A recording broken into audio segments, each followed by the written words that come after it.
Hello everyone, आप सभी का स्वागत है रीराइट क्लासेस में।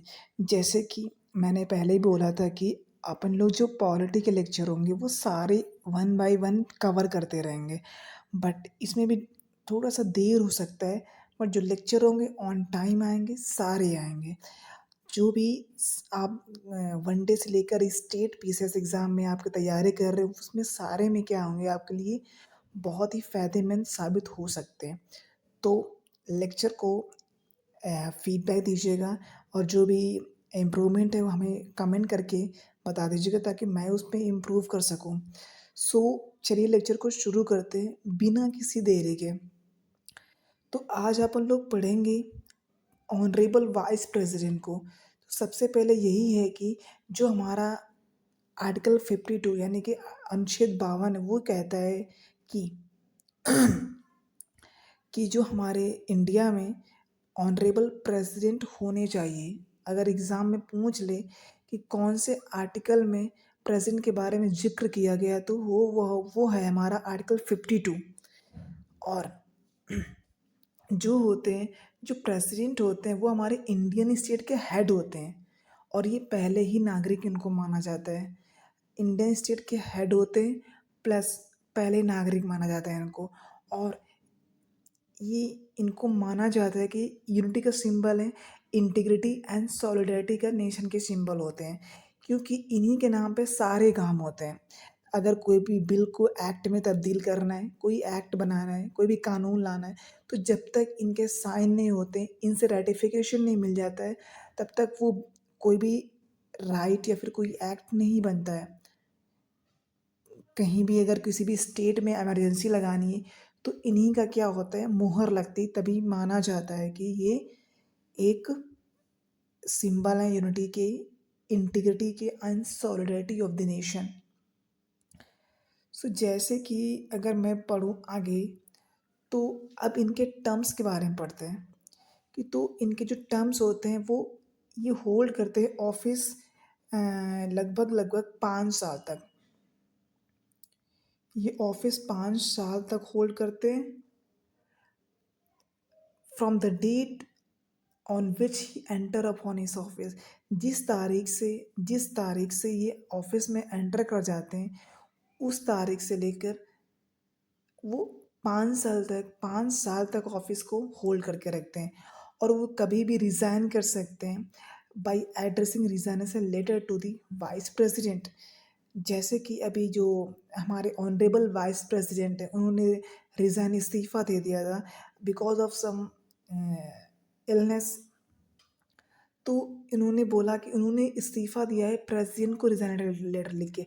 और ये जो लेटर लिखते हैं वो वाइस प्रेसिडेंट को ही लिखते हैं, समझे हो।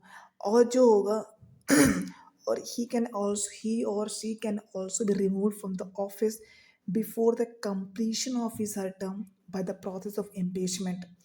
अब ज़रूरी नहीं है कि सिर्फ यही देंगे कि हमको काम नहीं करना है फिर रिज़ाइन करना है तो इस्तीफ़ा दे देंगे।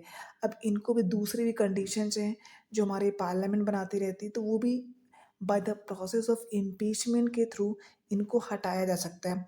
बट एक बात ध्यान में रखने वाली बात ये है कि जो इम्पीचमेंट का है प्रोसेस है, इम्पीचमेंट वर्ड ये हमारे कॉन्स्टिट्यूशन यानी संविधान में इसका जिक्र बिल्कुल भी नहीं किया गया है। और जैसे कि अब इन्होंने ये कर दी, इस्तीफ़ा दे दिया है। और जैसे कि और इनका जैसे हमारे यहाँ होता है कि 5 साल तक वो कभी भी कितने भी नंबर ऑफ टाइम्स उनको वो इलेक्ट होके आ सकते हैं एज अ प्रेसिडेंट। बट अगर हम अमेरिकन से मतलब कि या फिर यूएसए से कंपेयर करें तो वहाँ पे 2 बार से ज़्यादा कोई प्रेसिडेंट नहीं बन सकते हैं। ये कहने मतलब ये था। और अपन लोग अब ये पढ़ेंगे कि इम्पीचमेंट भी तो पढ़ लिया था, बट अब इम्पीचमेंट का जो प्रोसेस है वो क्या होता है हमारे इंडिया में। तो जो इम्पीचमेंट का प्रोसेस होता है वो यही होता है कि should be signed by 1/4 members of the president. जो भी मतलब कि उनको साइन होने चाहिए, मतलब कि रे जो प्रेज़ेंट होने चाहिए, उनके पास क्या है कि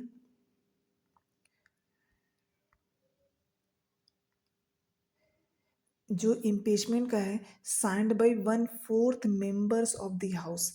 मतलब कि पहली बात तो ये है कि जो इम्पीचमेंट का प्रोसेस है, वो किसी भी हाउस हाउस से हम लोग उसको कंटिन्यू कर सकते हैं, प्रोसेस कर सकते हैं, आइदर लोकसभा और राज्यसभा।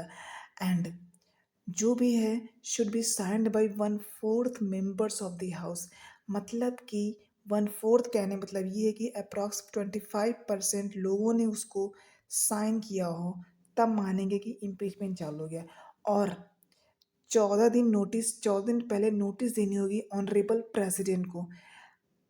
फिर से क्या होगा, जो impeachment resolution passed by majority of 2/3 of the total membership of that house. फिर क्या होगा कि दो तिहाई जो दो तिहाई होगी मेंबरशिप सदस्यता, उसको भी साइन कराना होगा जिस हाउस से वो पास किया जा रहा हो।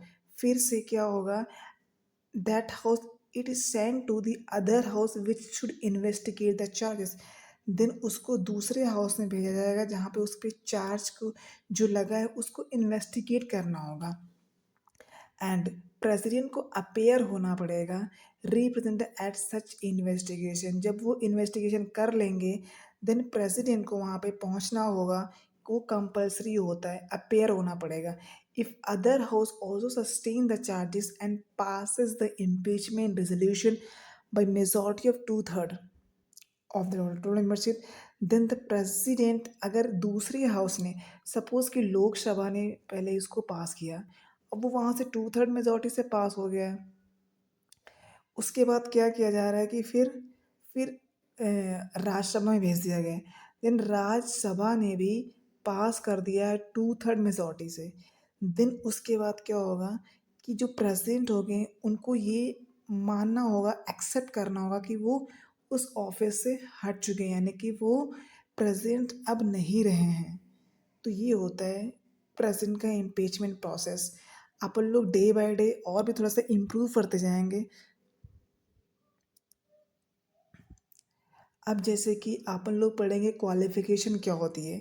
तो जो क्वालिफ़िकेशन होती है वो भारत के नागरिक होने चाहिए और उन्होंने 35 ईयर्स यानी कि 35 साल जो हैं वो कंप्लीट किए हों, तभी माने जाएंगे कि वो क्या हैं, वो एक प्रेसिडेंट के हो सकते हैं हमारे भारत के। एंड क्वालिफिके और वो क्वालिफाई किए हों इलेक्शन ऑफ लोकसभा, और उन्होंने कोई ऑफिस ऑफ प्रॉफिट ना होल्ड किया हो, कोई बिजनेस ना करते हों, या तो ना तो वो कोई केंद्र सरकार में, ना तो वो राज्य सरकार में, ना तो वो कोई ऐसी कोई प्राइवेट अथॉरिटी हो, ना कोई लोकल अथॉरिटी हो, और देन पब्लिक अथॉरिटी, कहीं भी उनका कोई बिजनेस ना चल रहा हो, तो हम मान सकते हैं कि वो प्रेसिडेंट बनने के लायक हैं। सो इम्पीचमेंट का प्रोसेस ये है कि अब वो हट चुकते हैं, तो अगर कोई इम्पीचमेंट होगा तो मतलब इसका प्रोसेस क्या होता है, मतलब कि प्रोसेस तो पढ़ लिया है, अब इसके रीज़न क्या क्या क्यों इनको इम्पीच किया जाता है। अगर इन्होंने कोई भी कॉन्स्टिट्यूशन के ऐसे रूल्स हैं या वॉलेशन है उनको वॉयलेट किया, उल्लंघन किया हो, है ना। हाउएवर, बट जो कॉन्स्टिट्यूशन हमारा संविधान है उस वहाँ पे कहीं भी कोई भी ज़िक्र नहीं किया गया है violation of the constitution. Even जो इम्पीचमेंट वर्ड है उसका भी कोई भी ज़िक्र नहीं किया गया है हमारे कॉन्स्टिट्यूशन में। सो अब आशा करता हूँ कि लेक्चर जो है थोड़ा बहुत हल्का-फुल्का आपको पसंद आया हो। अगर पसंद आया हो तो आप लोग चैनल को सब्सक्राइब करिए, शेयर करिए और भी अपने दोस्तों यारों को बताइए। और मेरा वादा है कि मैं लेक्चर कंटिन्यू रखूँगा। और बाकी बस धन्यवाद।